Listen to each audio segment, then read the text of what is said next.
오늘 요한복음 21장 1절로 14절 말씀 중심으로 해서 오늘 우리에게 주시는 주님의 음성 듣고 또 적용하며 순종하기를 소원합니다.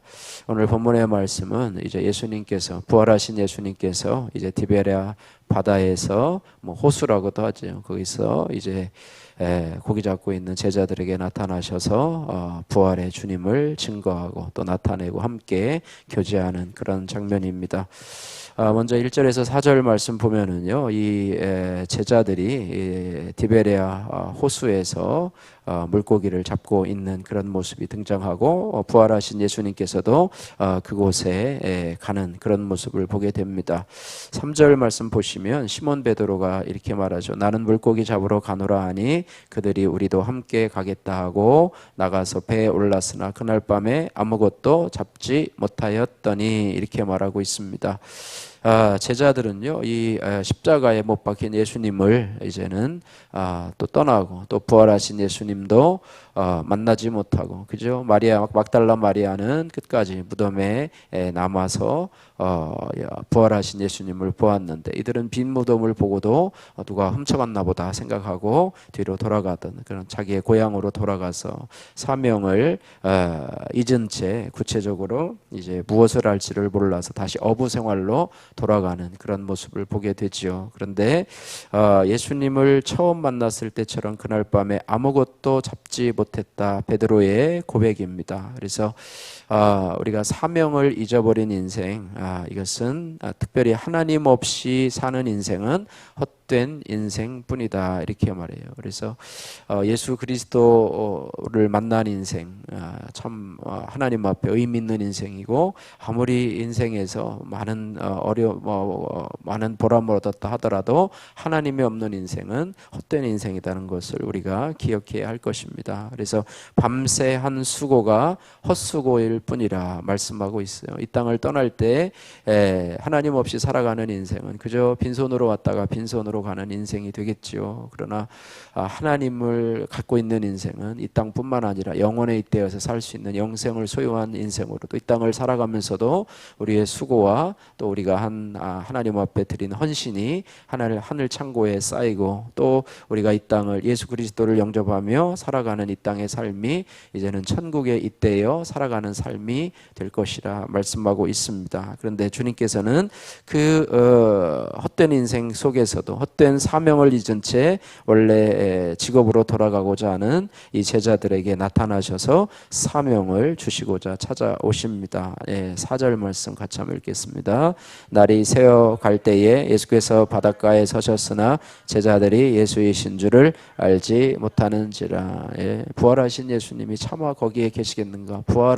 부활하신 예수님이라고 하는 생각도 없이 예수님은 그저 십자가에 돌아가셨다 생각을 하고 있기 때문에 설마, 그죠? 설마 저분이 예수님이시겠는가? 아무도 눈치도 못 채고 알아차리지도 못하고 설령 혹시 예수님하고 비슷하게 생겼네? 라고 생각하지만 그럴 리가 없어. 예수님 십자가에 돌아가셨는데 여기에 오실 리가 없어. 이렇게 생각하셨으니까 바로 제자들이 예수이신 줄을 알지 못하였더라. 보고도 알지 못하고, 그죠?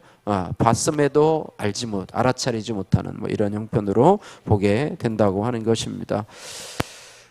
적용의 말씀입니다. 내가 절대 포기하기 어려운 일은 무엇입니까? 또 그것이 예수님이 내게 주신 사명보다 더 중요합니까? 우리에게 주신 영혼 구원의 사명을 늘 감당하시면서 여러분의 삶을 살아가시면서 여러분이 영혼 구원의 사명을 주셨다는 것을 늘 잊지 말고, 내가 그곳에 있는 것은 나로 하여금 한 영혼을, 방황하는 영혼, 또 물고기를 잡으러 간 인생들을 건져내게 하시려는 하나님의 뜻임을 알고 여러분이 만난 주님을 늘 간증하시고 하나님 앞에 여러분이 삶에 당한 고난을 약재로 삼아서 그들에게 도움을 줄 수 있는, 그래서 주님께로 돌아오게 할 수 있는 그런 도구로 사용되기를 주님의 이름으로 축복합니다.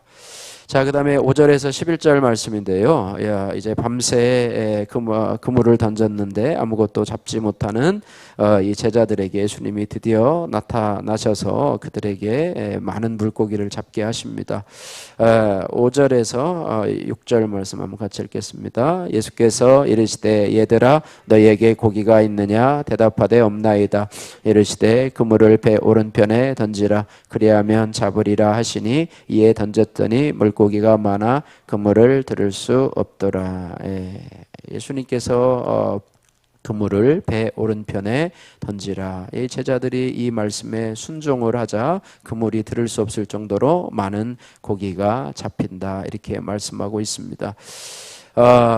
예수님이 말씀하실 때 마침 배 오른편에 고기가 많아서 그것이 잡은 것이 아니라 예수께서 고기를 명하여서 그들에게 잡힐 수 있도록 은혜를 주신 것이죠. 그래서 고기를 잡는다고 하는 것은 그 이유는 뭐냐면 주의 말씀에 순종했기 때문이라 이렇게 우리가 해석을 할 수가 있습니다. 그래서 우리 인생의 배에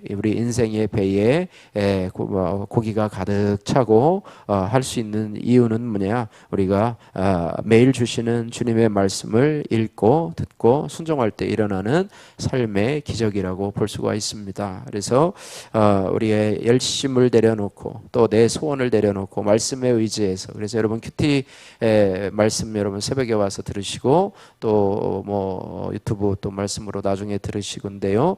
요즘 이 내용을 가지고 이 내용 중에서 한 가지 정도만 가지고 매일 큐티 묵상을 저희들이 단톡방에 올리고 있습니다. 여러분들 새벽에 들은 말씀 그냥 잊어버리지 마시고 하루에 몇 번이라도 들여다보셔서 그 말씀 오늘 그 말씀이 나와 무슨 상관이 있는지 또 나에게 주시는 음성이 무엇인지 여러분이 마음이 상하고 아플 때마다 그 말씀 들여다보시면서 이 말씀을 통해서 내가 위로받아야 될 건 무엇인지 주님이 나에게 어떻게 말씀하시는지 오늘도 이 말씀을 한 두세 번 보시면서 내가 순종해야 될 말씀은 무엇인지 여러분 생각하시면 이렇게 매일매일 갈 때 우리의 삶은 빈 배가 아니라 가득 찬 배가 될 것이다. 이렇게 말씀을 하고 있습니다. 자, 그리고 12절에서 14절 말씀 보면은요, 예수님께서 밤새 수고한 제자들을 위해서 따뜻한 아침 식사를 준비하시는 모습을 보게 되는데요. 12절에 보니까 예수께서 이르시되 와서 조반을 먹으라 하시니 무슨 뭐 배달 음식을 먹는 것도 아니고요. 이웃집 식당에다가 배달해 가지고 아줌마가 배달 온 것도 아니고 예수님이 직접 잡은 고기를 구워서 아침 식사를 준비하고 있는 모습을 보게 됩니다. 예수님께서 성만찬식 할 때 예수님께서 제자들의 발을 직접 씻어 주신 것처럼 이제는 식사까지도 함께 차려 주시는 예수님의 모습을 보게 되는데요. 12절 말씀 같이 한번 읽겠습니다.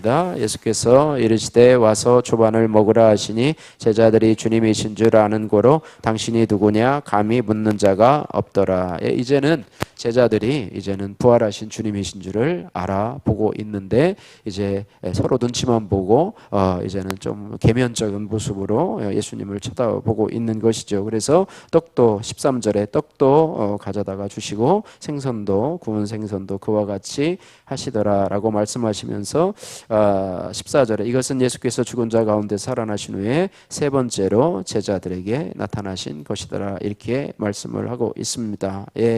예수님은요 이 제자들의 영적인 필요와 육적인 필요를 채워주시는 분이십니다. 우리에게 일용할 양식을 주옵시고 라고 할 때 그 일용할 양식은 우리가 먹고 마시는 그런 육적인 양식만을 의미하는 것이 아니라 우리에게는 영혼의 양식도 늘 필요하다고 하는 사실을 기억해야 돼요. 우리 육신의 양식만 먹는 것이 아니라 우리의 영혼의 양식도 먹고 그래서 예수님께서는 자기를 찾는 제자들에게 영적인 양식과 더불어서 육적인 양식도 주시는 하나님이시다 이렇게 말씀하고 있습니다. 그래서 우리의 연약함을 아시는 하나님, 제자들이 피곤하고 배고픈 것을 아시는 하나님처럼 우리 자신의 부족하고 연약한 것도 아시는 하나님께서 우리들을 따뜻하게 우리의 필요를 채워주시는 하나님이시다 이렇게 말씀하고 있습니다. 그래서 우리가 날마다 말씀을 통해서 주의 말씀을 통해서 회복되고 또 풍족한 삶을 누릴 수 있게 되는 것입니다.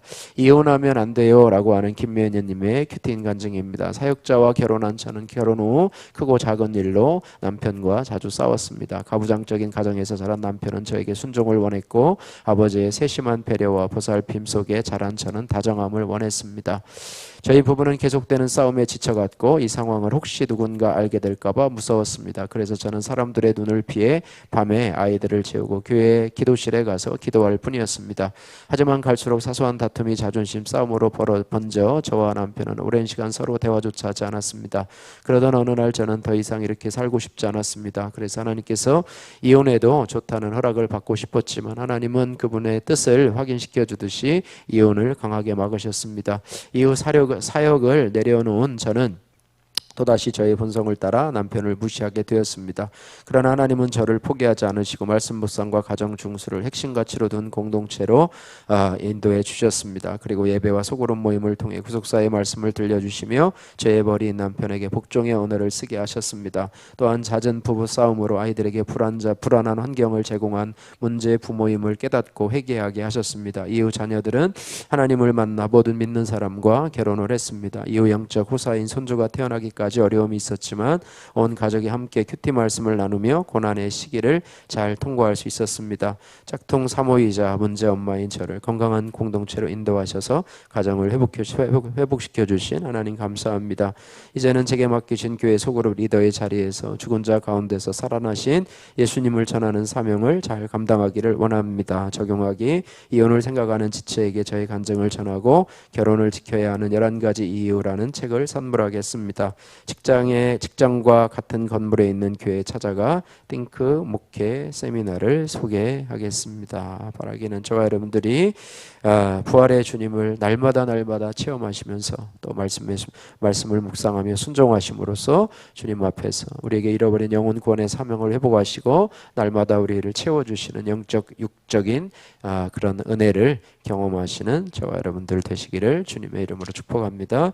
기도하겠습니다. 사랑의 하나님 아버지 감사합니다. 하나님 아버지 우리의 사명을 잊은 자리에 제자들을 찾아온 것처럼 우리에게도 하나님 찾아오셔서 영혼 구원의 사명을 아버지 다시 한번 회복시켜 주신 하나님 감사합니다. 하나님 아버지 나의 일에만 집중하지 우리가 하나님 나라 확장을 위해서 또 아버지 잃어버린 영혼을 찾으려는 주님의 마음을 품고 하나님 아버지 영혼을 살리려는 아버지 우리의 마음들이 너무나 연약하고 미약합니다. 주님 아버지 우리의 삶의 현장 속에서 우리가 만난 사람들 정말로 나를 만나게 하셨고 또 나를 그곳에 있게 하신 이유가 그들에게 하나님 복음을 전하고 또 내가 만난 예수님을 전하고 또 내가 만난 고난의 현장 속에서 나에게 약재료로 주신 그 아버지 간증들을 통해서 그 사람들을 주님께로 인도하고자 하시는 하나님의 사명인데 우리가 그것을 잊고 나의 일에만 몰두하는 아버지 사명을 잊은 제자들과 같은 저희들의 모습입니다. 우리에게 찾아오셔서 사명을 회복시켜 주시고 하나님 아버지 말씀에 순종하며 하나님 영적 육적 필요를 채워주시며